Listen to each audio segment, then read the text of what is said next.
کہ اس کو ماننے کے لیے بس دو چیزیں ضروری ہیں، یا تو آدمی بہت جاہل ہو یا متعصب ہو، کہیں کہ ساری دنیا کچھ اور مان رہی ہے، ہم تو یہ مان کر دکھائیں گے. ورنہ سچی بات یہ ہے، یہ آواگمن کا عقیدہ بہت سارے ممالک میں پہلے رائج تھا، مگر جیسے جیسے علم پھیلتا گیا، جیسے جیسے سائنس پھیلتی گئی، جیسے جیسے اویئرنیس پھیلتی گئی، ویسے ویسے یہ عقیدہ ختم ہوتا چلا گیا. اس میں یونان میں اس کے ماننے والے تھے مگر اب نہیں ہے، مصر میں اس کے ماننے والے تھے مگر اب نہیں ہے، رومن امپائر کی بہت سارے مقبوضات میں اس کے ماننے والے تھے مگر اب نہیں ہے. خود ہمارے ملک میں جو ہمارے برادران وطن ہے، جو ہندو دھرم ہے، اس میں آواگمن کا عقیدہ بھی ہے تو آخرت کا بھی عقیدہ، وہاں سورگ بھی ہے، نرک بھی ہے، پرلوک بھی ہے. اب وہاں کے جو ودوان ہیں، جو دانشور ہیں، وہ دونوں میں تطبیق دیتے ہیں کہ آواگمن بھی ہے اور پرلوک بھی ہے. بہرحال اس عقیدے کے ماننے والے اب کم ہیں اور یہ غیر معقول عقیدہ ہے.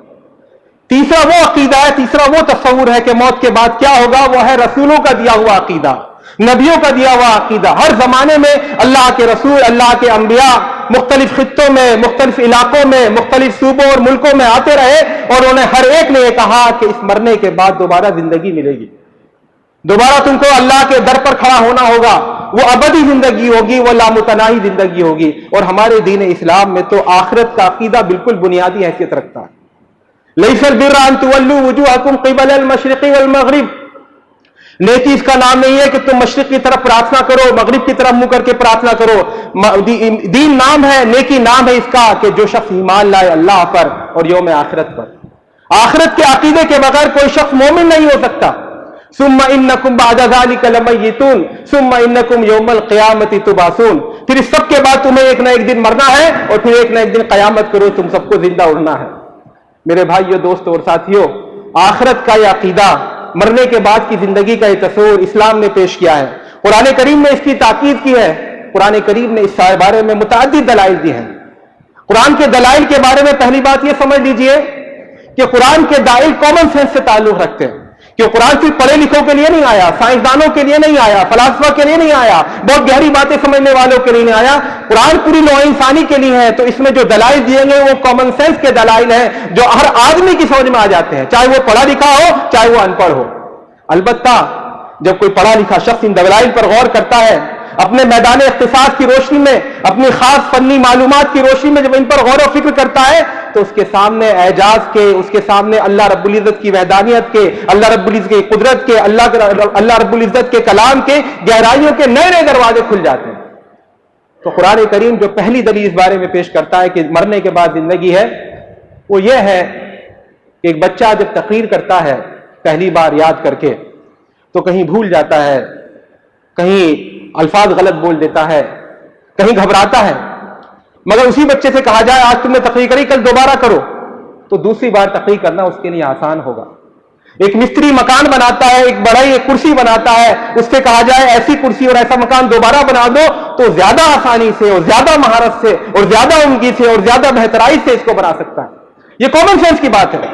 اللہ رب العزت کہہ رہا ہے، یہ آسمان و زمین کو دیکھو کس نے بنایا ہے، یہ اللہ رب العزت نے بنایا ہے. وَهُوَ الَّذِي يَبْدَأُ الْخَلْقَ ثُمَّ يُعِيدُهُ وَهُوَ أَهْوَنُ عَلَيْهِ، وہی ہے جس نے تخلیق کا آغاز کیا ہے اور وہی ہے جو دوبارہ تخلیق کرے گا، اور دوبارہ تخلیق کرنا اس کے لیے آسان ہے.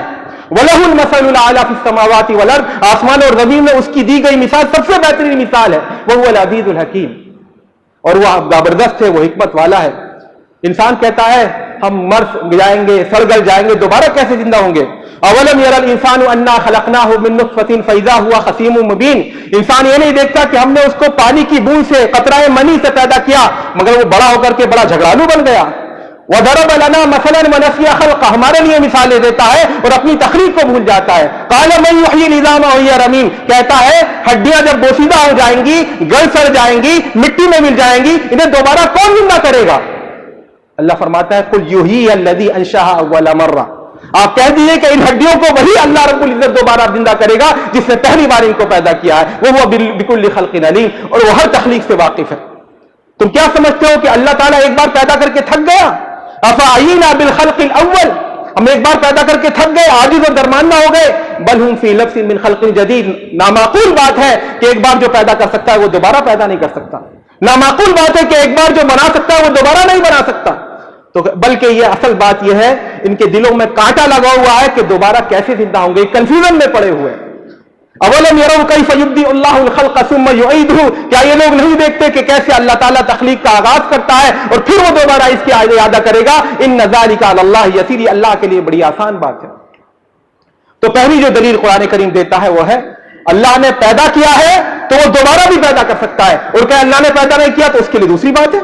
کوئی یہ نہیں کہتا ام خلقوا من شیء من غیر شیء او هم الخالقون، کیا یہ یوں ہی پیدا ہو گئے یا خود انہوں نے اپنے آپ کو پیدا کیا ہے؟ ایسا نہیں ہے، اللہ نے پیدا کیا۔ دوسری بات قرآن کریم نے بار بار دی بارش کی مثال۔ زمین سوکھی ہوتی ہے، چلچلاتی دھوپ پڑ رہی ہوتی ہے، دھول اور غبار کے مرغولے اڑ رہے ہوتے ہیں، ایک بونڈا برپا ہوتا ہے، پیر جل رہے ہوتے ہیں، دور دور تک گھاس کا کوئی تنکا دکھائی نہیں دیتا، پرندے آسمان میں اڑتے اڑتے گر رہے ہوتے ہیں، چلچلاتی دھوپ میں تمازت میں پریشان ہوتی ہے مخلوق، مگر پھر اللہ رب العزت کا فیصلہ ہوتا ہے، اس کا حکم ہوتا ہے، اچانک سرد ہوائیں چلنے لگتی ہیں، گھٹائیں امڑ امڑ کر آتی ہیں، کالے بادل چھاپ جاتے ہیں، بجلی چمکتی اور برستی ہے، اور پھر باران رحمت اللہ رب العزت کی طرف سے نازل ہونے لگتا ہے، اور دیکھتے دیکھتے یہ زمین یکایک سرسبز و شاداب ہو جاتی ہے۔ وَآیَةٌ لَهُمُ الْأَرْضُ الْمَيْتَةُ أَحْیَیْنَاهَا وَأَخْرَجْنَا مِنْهَا حَبًّا فَمِنْهُ یَأْکُلُونَ، ان لوگوں کے لیے نشانی ہے مردہ زمین میں، دیکھو ہم نے اس کو زندہ کیا اور ہم نے اس سے اگائے وہ دانے جسے کھاتے ہیں۔ وَنَزَّلْنَا مِنَ السَّمَاءِ مَاءً مُبَارَكًا، ہم نے مابرکت پانی کو آسمان سے نازل کیا۔ فَأَنبَتْنَا بِهِ جَنَّاتٍ وَحَبَّ الْحَصِيدِ، اور ہم نے اس پانی کے ذریعے باغات اگائے اور ایسی کھیتیاں اگائی جن کے دانے کاٹے جاتے ہیں۔ وَالنَّخْلَ بَاسِقَاتٍ لَهَا طَلْعٌ نَضِيدٌ، اور ایسے دخلستان اگائے جو اونچے اونچے چڑھے ہوئے ہیں جن کے درخت، اور جن کے خوشے ایک کے اندر دوسرے گتھے ہوئے ہیں، تہ در تہ رکھے ہوئے ہیں۔ کس کے لیے؟ رزقاً للعباد، بندگان خدا کے رزق کے طور پر۔ وَأَحْیَیْنَا بِهِ بَلْدَةً مَیْتًا، اور اس پانی کے ذریعے ہم نے مردہ زمین کو زندگی بخشی۔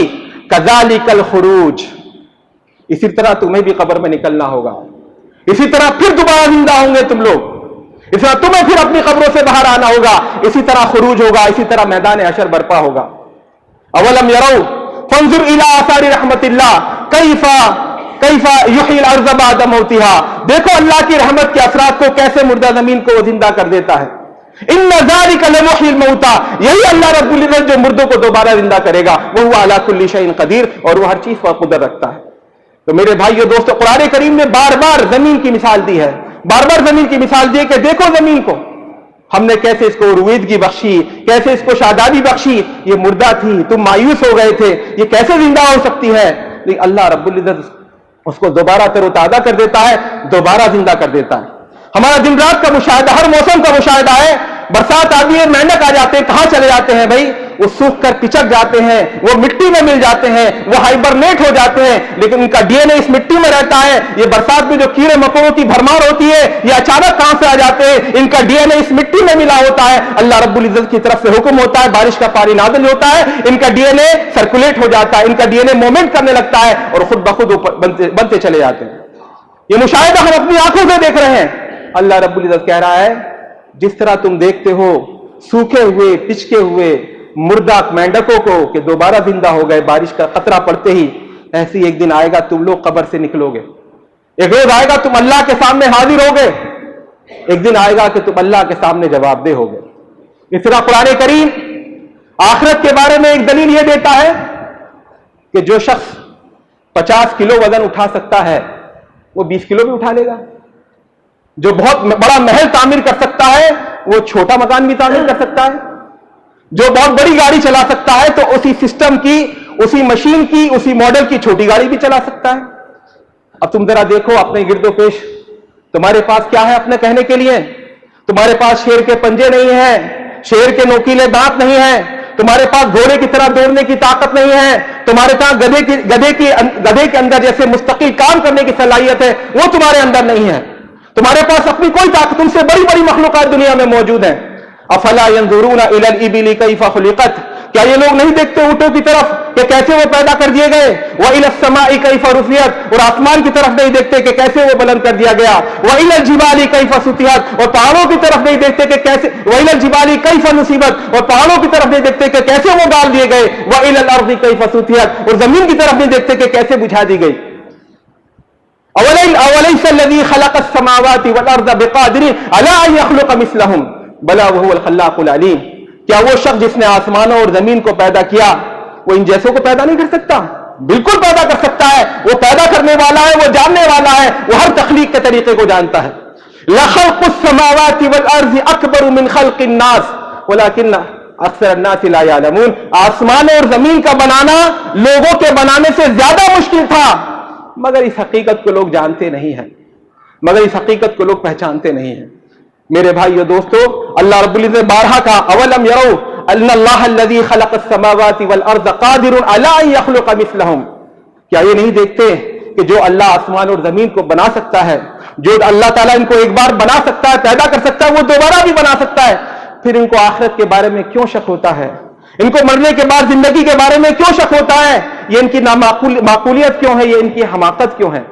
میرے بھائیو دوستو اور ساتھیو, قرآن کریم نے موت کے بعد کی زندگی کی اخلاقی دلیل بھی دی ہے. اخلاقی دلیل کیا دی ہے؟ اخلاقی دلیل یہ دی ہے کہ اگر کوئی ایسا مدرسہ ہو, ایسا کوئی اسکول ہو, ایسا کوئی کالج ہو, وہاں جگہ جگہ چارٹ لگے ہوں, بھائیو محنت کرو, روزانہ کھڑے ہو کر کے کوئی لیکچر دیتا ہے کہ بچوں محنت کرو, پڑھو, تم کامیاب بنو گے, مگر سب کو پتا ہے کہ ہر بچہ یہاں پاس ہوگا اور ایک ہی نمبر سے پاس ہوگا, چاہے وہ محنت کرے نہ کرے, چاہے وہ کلاس آئے نہ آئے, سب کو 100 میں 100 نمبر ملیں گے. چاہے کوئی کلاس آئے نہ آئے, چاہے کوئی پڑھے نہ پڑھے, چاہے کوئی امتحان دے نہ دے, چاہے کوئی امتحان کے پرچے میں کچھ لکھے نہ لکھے, کچھ بھی نہ کرے, بس ایڈمیشن لے لے, بس کو 100 میں 100 نمبر ملیں گے. ایسی کوئی فیکٹری ہو, ایسا کوئی کارخانہ ہو جہاں یہ سب کو تنخواہ برابر ملے گی, چاہے کوئی ایک دن نہ آئے, چاہے کوئی آ کر سوتا رہے آفس میں, چاہے کوئی کام نہ کرے, چاہے کوئی کام کرتے وقت سو جائے, چاہے کوئی الٹا سیدھا کام کرے, سب کا ایک انجام ہونا. کیا تمہاری سمجھ میں بات آتی ہے؟ نہیں آتی نا. تو پھر جب تم کہتے ہو کہ ایسا کوئی اسکول نہیں ہونا چاہیے, ہر ایک کی محنت کے حساب سے اس کو بدلہ دیا جانا چاہیے, جب تم جانتے ہو کہ ایسا کوئی فیکٹری, ایسی کوئی کارخانہ نہیں ہونا چاہیے جہاں بس اندھا قانون چل رہا ہو, تو تم اپنی دنیا کے بارے میں کیوں سمجھتے ہو کہ یہاں اندھا قانون ہے؟ یہاں تم دیکھتے ہو جو امیر ہے, جو غریب ہے, سب کا انجام ہے کہ سب کو مرنا ہے, ایڑیاں رگڑ رگڑ کر سب کو قبر میں چلے جانا ہے. سب کا آخری انجام کیا ہے؟ اے شمس یوں تو موت ہے انجام زندگی, لے چلیے زندگی کو جہاں تک چلی. سب کا انجام موت ہے, سب کو مرنا ہے. فرعون بھی مرا اور اس نے جن پر ظلم ڈھایا وہ بھی مرے. تو یہ تو کوئی بات نہیں ہوئی. ایک بندہ نیک ہے, پارسا ہے, دوسروں کے حقوق ادا کرتا ہے, اور تو یہ اس کا انجام اس شخص کی طرح کیسے ہو جائے گا دوسروں کے حقوق مارتا رہا؟ افنجعل المسلمین کالمجرمین, کیا ہم مسلمانوں کو جو اللہ کے حوالے کر دیتے ہیں اپنی ذات کو, اپنی مرضی کو اللہ کے سپرد کر دیتے ہیں, ان لوگوں کو مجرموں کے برابر کر دیں گے؟ ما لکم کیف تحکمون, تمہیں کیا ہو گیا, کیسے فیصلے کر رہے ہو تم؟ وما خلقنا السماء والارض وما بینہما باطلا, ہم نے نہیں پیدا کیا آسمان کو, زمین کو, ان کے درمیان کی ہر چیز کو باطل, بے مقصد. ذالک ظن الذین کفروا, ایسا گمان کافروں کا گمان ہے. فویل للذین کفروا من النار, تو کافروں کے لیے بربادی ہو ایسے گمان کی وجہ سے. افنجعل الذین آمنوا وعملوا الصالحات کالمفسدین فی الارض, کیا تم یہ کہنا چاہتے ہو کہ آخرت نہیں ہے؟ دنیا میں تو کچھ ہو نہیں رہا, دنیا میں تو جو ظالم ہے وہ ظلم کرتا ہوا مر جا رہا ہے, اور جو مظلوم ہے وہ ظلم سہتا ہوا مر جا رہا ہے, کسی کو انصاف نہیں مل رہا, کسی کی داد رسی نہیں ہو رہی. کیا تم یہ کہنا چاہتے ہو کہ ہم بنا دیں گے ان لوگوں کو جو ایمان لائیں اور جو دنیا میں نیک عمل کریں, ان لوگوں کی مانند جو یہاں فساد مچاتے رہیں؟ اب نجعل المتقین کالفجار, یہ ہم جو تقوی پر شعار ہیں, جو اللہ کے پارسا بندے ہیں, جو اللہ کا خوف کھانے والے, اللہ سے ڈرنے والے بندے ہیں, ان کو ہم فاسق اور فاجروں کے برابر کر دیں گے؟ اگر تم کہتے ہو آخرت نہیں ہے, اس کا تو مطلب یہی ہے, یہاں تو سب کا انجام ایک ہو رہا ہے نا, بلکہ یہاں تو الٹی گنگا بہ رہی ہے کئی جگہ. جو ظالم ہے وہ ظلم میں کرتا جا رہا ہے, مزے لیتا جا رہا ہے, اور قتل عام کرتا جا رہا ہے, اور نفرتیں پھیلاتا جا رہا ہے, اور پھر آرام سے مر جائے گا, اور جب مر جائے گا تو ملک میں چھٹی بھی ہوگی, اس کے نام سے باقاعدہ ہوگا کہ ارے بہت بڑے محاسبہ تھے اور بڑے وہ تھے. یہ تو کوئی انصاف نہیں ہوا. تو اللہ رب العزت نے کہا یہ اخلاقی دلیل ہے. تم چاہتے برابری نہیں ہونی چاہیے دنیا میں, جو جیسی پرفارمنس کر رہا ہے اس کو ویسا بدلہ دیا جانا چاہیے, اور یہاں پر ویسا بدلہ نہیں دیا جا رہا. تو کہاں دیا جائے گا؟ ایک دنیا آئے گی, ایک میدان حشر برپا ہوگا, وہاں سب کھڑے ہوں گے, وہاں انشاءاللہ سینگ والی بکری نے اگر بے سینگ والی بکری کے سینگ مارا ہوگا تو اس کا بھی بدلہ اس کو دیا جائے گا. قرآن کریم نے ایک دلیل یہ بھی دی ہے کہ انسان کی فطرت ہے کہ وہ انجام پسند کرتا ہے, وہ کسی بھی اسٹوری کا دی ایڈ دیکھنا چاہتا ہے. بچپن میں فلم دیکھتے ہوئے اگر آخری موقع پر لائٹ بھاگ جاتی تو بڑا غصہ ہے. بچے ہمارے بھائی, ہمارے نوجوان کرکٹ کھیلتے ہیں, لیکن 20 اوور کا میچ ہے, 10 اوور کا میچ ہے, لیکن جب لگتا ہے سورج ڈوبنے والا ہے, شام ہونے والی ہے, اب پورا میچ نہیں ہو پائے گا, تو کیا کرتے ہیں, 5 اوور کر لیتے ہیں, 3 اوور. کیوں بھائی, کیوں کر لیتے ہیں؟ اس لیے انجام دیکھنا چاہتے ہیں. وہ چاہتے ہیں کہ جو آئے یہاں سامنے آئے. لیکن حیرت کی بات ہے کہ انسان ہر چیز کا دی اینڈ دیکھنا چاہتا ہے, ہر چیز کا خوشائند اختتام دیکھنا چاہتا ہے. وہ چاہتا ہے کہ خیر کا غلبہ ہو اور برائی مغلوب ہو. وہ چاہتا ہے گنڈا پٹے اور جو ہیرو ہے, جو اعلیٰ قدر کا علمبردار ہے, وہ اس پر غالب آئے. اس کو چاہتا ہے. مگر حیرت کی بات یہ ہے کہ اپنے بارے میں وہ اپنا اینڈ پسند نہیں کرتا. میرے دل میں امنگیں ہیں, خواہشات ہیں, میں اپنے بچوں کو بڑا ہوتا دیکھنا چاہتا ہوں, پھلتے پھولتے دیکھنا چاہتا ہوں, اچھے کاروبار میں لگا ہوا دیکھنا چاہتا ہوں, ان کے بچوں کو دیکھنا چاہتا ہوں, اور چاہتا ہوں کہ میری فلاں عمر میں اپنا مکان بنا لوں, میں یہ کر لوں. یہ ساری امنگیں, یہ سارے خواب, یہ ساری خواہشات, یہ ساری تمنائیں میرے سینے میں مچل رہی ہیں.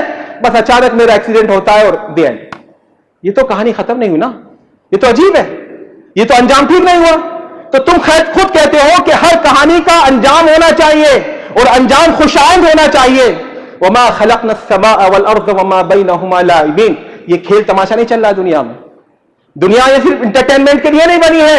ہم نے آسمان اور زمین کو, ان کے درمیان کی ہر چیز کو کھیل کرتے ہوئے نہیں بنایا ہے. لو اردنا ان نتخذ لهوا لاتخذناه من لدنا ان كنا فاعلين. اگر ہمیں کھیلنا ہوتا, مذاق کرنا ہوتا تو اپنے یہاں کر لیتے. اتنے مخلوق کو کیوں بساتے اتنا دور, اور ایسی ذی ہوش مخلوق کو کیوں بساتے؟ بل نقذف بالحق على الباطل. مسئلہ کیا ہے دنیا میں؟ دنیا میں حق اور باطل کی کشمکش ہے. کون ہے جو حق کا نامبردار بنے گا, اور کون ہے جو باطل کے تلوے چاٹے گا, اور کون ہے جو اس رزمگاہ میں کس کیمپ میں جائے گا؟ ابو جہل کی طرف جائے گا کہ نبی اکرم صلی اللہ علیہ وسلم جائے گا؟ یہ دیکھنے کے لیے اللہ تعالیٰ نے دنیا بنائی ہے. بل نقذف بالحق, بلکہ ہم حق پھینک کر مارتے ہیں, علی الباطل, باطل پر, فیدمغو, اور باطل کا بھیجا نکل جاتا ہے. ولکم الویل مما تصفون. اس کے علاوہ دنیا کے ہونے کا جو بھی انٹرپریشن تم کرتے ہو, اس کے لیے تمہارے لیے تباہی اور بربادی ہو, وہ غلط ہے. تو تم ہر کہانی کا اختتام دیکھنا چاہتے ہو, اپنی کہانی کا اختتام نہیں دیکھنا چاہتے. ہاں, ہر انسان کی کہانی کا اختتام کیا ہوگا؟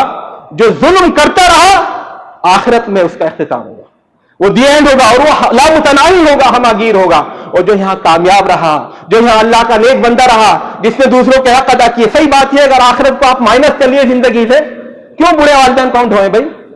کچھ کھا کے دے رہے ہیں, کچھ کما کے دے رہے ہو, کیوں ڈھو دے رہے ہیں ان کو؟ کیوں ان کے علاج کرائیں, کیوں ان کی خدمت کریں, کیوں پڑوسی کے حقوق ادا کریں, کیوں غریبوں کی داد رسی کریں, کیوں یتیم کے سر پر ہاتھ پھیریں, کیوں بیواؤں کا نظم کریں, کیوں کسی کے کام آئیں؟ کہتے انسانیت کے لیے. یہ بیکار کی بات ہے. یہی وجہ ہے کہ جب آخرت کا تصور مائنس کر کے لوگوں نے ویسے پرچار کرنا چاہا, مانوتا کی بات کرو, انسانیت, سب ناکام رہے. اندر خانے سب بھیڑیا بن جاتے ہیں. انسان کو بھیڑیا بننے سے اگر کوئی چیز روکتی ہے, وہ ہے آخرت کا عقیدہ, وہ ہے آخرت کا تصور. آخرت کے سلسلے میں ایک بڑا جو انسان کا دل پتھر کرتی ہے, جو چیز جس کو بے فکر کر دیتی ہے آخرت سے, وہ یہ ہے, ہزاروں لاکھوں سال گزر گئے, حضرت آدم آئے, انہوں نے قیامت سے ڈرایا, حضرت نوح آئے, حضرت ابراہیم آئے, حضرت فلاں آئے, حضرت موسیٰ آئے, حضرت عیسیٰ آئے, نبی اکرم صلی اللہ علیہ وسلم آئے, اب تک تو قیامت نہیں آئی. لیکن یہ بالکل بوگس دلیل ہے. ہم میں سے ابھی تک کوئی مرا نہیں, لیکن کوئی اس کو دیکھ کر انکار کرتا ہے کہ میں مروں گا نہیں. دراصل قیامت ون ٹائم ایکسپیرینس ہے, جیسے موت ون ٹائم ایکسپیرینس ہے, ایک بار آئے گی, وہ تجربہ ہوگا, اس کے بعد آدمی دوسری دنیا میں چلا گیا. البتہ ہم موت کا انکار نہیں کرتے. وجہ کیا ہے؟ ہم دنیا کی موت کا انکار کرتے ہیں, کائنات کی موت کا انکار کرتے ہیں, مگر اپنی موت کا انکار نہیں کر پاتے. کیوں؟ کیونکہ دن رات دیکھ رہے ہیں نا, ہمارے دادا جان کا انتقال ہو گیا, نانا جان کا انتقال ہو گیا, فلاں گھر میں فلاں کا انتقال ہو گیا, فلاں جنازے میں ہم نے دیکھا. بار بار موت کے ہونے کا ڈیمونسٹریشن ہم دیکھ رہے ہیں, اس لیے اپنی موت کا انکار نہیں کرتے. قرآن کریم کہتا ہے قیامت جو بڑے پیمانے پر آئے گی, جب پوری کائنات ختم ہو جائے گی, اس کا مائنر ڈیمونسٹریشن بار بار دنیا میں ہوا ہے. بار بار قل سیروا فی الارض فانظروا کیف کان عاقبۃ المکذبین. دیکھو, گھومو دنیا میں, تمہیں کھنڈرات ملیں گے, تمہیں وہ شہر ملیں گے جو لینڈ سلائیڈ میں دھس گئے, تو وہ زلزلے کے اثرات ملیں گے جو پوری ملکوں کو تباہ کر گئے. یہ مائنر ڈیمونسٹریشن تو ہو رہا ہے قیامت کا. زلزلے آتے ہیں, طوفان آتے ہیں, سیلاب آتے ہیں, زمین کھسک جاتی ہے, کورونا آ جاتا ہے, تعاون اور پلیگ پھیل جاتا ہے, اور پورے ملک آبادیوں سے خالی ہو جاتے ہیں. یہ مائنر ڈیمونسٹریشن ہے, یہ چھوٹا مظاہرہ ہے قیامت کا. قیامت ان تمام اسباب ہلاکت کو ایک ساتھ, تباہی کے تمام اسباب جمع ہو کر کے جب آئیں گے, وہ کائنات کی قیامت ہوگی. قل سیروا فی الارض فانظروا کیف بدأ الخلق. تم دنیا میں دیکھو, دیکھو اللہ تعالیٰ نے کیسے تخلیق کی ابتدا کی، ثم اللہ یرشئ النشأۃ الآخرہ، پھر اللہ تعالیٰ تمہیں دوبارہ پھر پیدا کرے گا۔ سبق لو ان سے، قومیں مٹ گئی، افراد مٹ گئے، تو جس طرح قومیں مٹ گئی ایسے یہ دنیا بھی ایک دن تباہ ہو سکتی ہے، ایک دنیا ایک دن ختم ہو جائے گی۔ ثم اللہ یرشئ النشأۃ الآخرہ وہو علی کل شیء قدیر، اللہ تعالیٰ ہر چیز پر قدرت رکھنے والا ہے۔ تو میرے بھائیو، دوستو اور ساتھیو، آخرت کا عقیدہ ہمارے دین و مذہب کا بنیادی عقیدہ ہے۔ یہ کسی کو مسلمان کو بتانا یا ایسے ہی سورج کو چراغ دکھانا، مگر آج جیسا ہمارا حال ہے یا ہماری اکثریت کا حال ہے، آخرت پر ہمارا ہے ان نظن الا ظنا وما نحن بمستيقنين، ہاں لوگ کہہ رہے ہیں تو شاید ہو سکتا ہے، مگر یقین کی کیفیت نہیں ہے، وہ کنوکشن کی کیفیت، وہ اعتماد کی کیفیت کہ ہاں اللہ کے ہاں مجھے حاضر ہونا ہے۔ فاما من خاف مقام ربہ، جو اپنے رب کے حضور کھڑا ہونے سے ڈرا، ونہى النفس عن الهوى، اور خواہشات نفس کو کنٹرول میں رکھا، فإن الجنة هي المأوى، تو جنت اس کا ٹھکانہ ہوگی۔ تو میرے بھائیو، دوستو اور ساتھیو، ہمارے رسول پاک نبی اکرم صلی اللہ علیہ وسلم نے ارشاد فرمایا تھا، بتا دیا تھا، ان لکل امت فتنہ وفتنۃ امتی المال، ساری امت کا ایک نہ ایک فتنہ ہوتا ہے، میری امت کے لیے دنیا کا مال و متاع یہ سب سے بڑا فتنہ ہوگا۔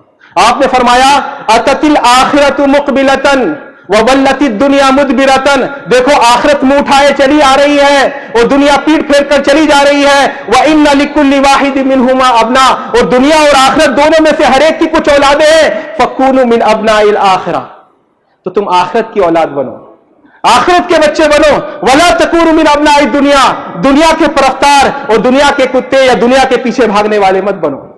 اور ہمارے نبی اکرم صلی اللہ علیہ وسلم نے صحابہ کرام جو پوری امت کے نمائندے تھے، ان کے سامنے ہاتھ پھیلا کر یہ بآواز بلند دعا کی، اللہم لا عیش الا عیش الآخرہ، اے اللہ جینا اصل جینا تو آخرت کا جینا ہے، یہ دنیا کا جینا تو عارضی ہے، یہاں تو گھڑی کی ٹک ٹک چلتی رہے گی، ہم چاہے رو کر گزارے یا ہنس کر گزارے، اے شمع تیری عمر طبیع ہے رات بھر، ہنس کر گزار یا اسے رو کر گزار دے، یہ تو زندگی ایسے گزر جائے گی۔ اصل کامیابی اور اصل ناکامی آخرت کی ناکامی ہے۔ فمن زحزح عن النار وادخل الجنة فقد فاز، تو جو جہنم میں جاتے جاتے بچا لیا گیا اور جنت میں داخل کر دیا گیا وہی حقیقتاً کامیاب ہے۔ وما الحیات الدنیا الا متاع الغرور، اور دنیا کی رنگینی، دنیا کی زیب و زینت، دنیا کی دلکشی، آرائش اور نمائش، یہ سب کی سب دھوکے کی چیز ہے۔ میرے بھائیو، دوستو اور ساتھیو، ہمارے نبی کریم صلی اللہ علیہ وسلم نے فرما دیا تھا، للفقر اخشى علیکم، مجھے تمہارے بارے میں غریبی کا اندیشہ نہیں ہے، ولکن اخشى علیکم تبسط علیکم الدنیا، مجھے تمہارے بارے میں ڈر یہ ہے کہ تمہارے لیے دنیا کھول دی جائے گی، فتنافسوها كما تنافسوها، تو جیسے پچھلی قومیں دنیا کو پا کر باولی ہو گئی تھی، آخرت سے بے فکر ہو گئی تھی، تم بھی دنیا میں مست ہو جاؤ گے، آخرت کو چھوڑ دو گے، فتهلككم كما اهلكتهم، تو جیسے دنیا کی محبت نے آخرت کو فراموش کر کے جو دنیا کی محبت پیدا ہوتی ہے، مفرطانہ محبت، یہ جیسے اس نے پچھلی قوموں کو ہلاک کیا، تمہیں بھی ہلاکت کے گھاٹ اتارے۔ میرے بھائیو، دوستو اور ساتھیو، آج ضرورت ہے کہ ہم اپنے اندر آخرت کا عقیدہ مضبوط کریں، اپنے گھر والوں کے اندر آخرت کا عقیدہ مضبوط کریں، اپنے بچوں کی ایسی تربیت کریں کہ وہ آخرت کو دنیا پر ترجیح دینے والے بن جائیں، ان کے نزدیک دنیا کی عزت و ذلت اتنی اہم اور اتنی اولویت نہ رکھنے والی ہو جتنی کہ آخرت کی عزت و ذلت ہو۔ تو میرے بھائیو، دوست اور ساتھیو، آج ضرورت ہے کہ اپنے اندر ہم وہ کنوکشن، وہ کیفیت، ایمان اور یقین کی وہ کیفیت پیدا کریں جو ایک بندہ مومن سے مطلوب ہے۔ اقول قولی ھذا واستغفر اللہ لی ولکم ولسائر المسلمین فاستغفروہ انہ هو الغفور الرحیم۔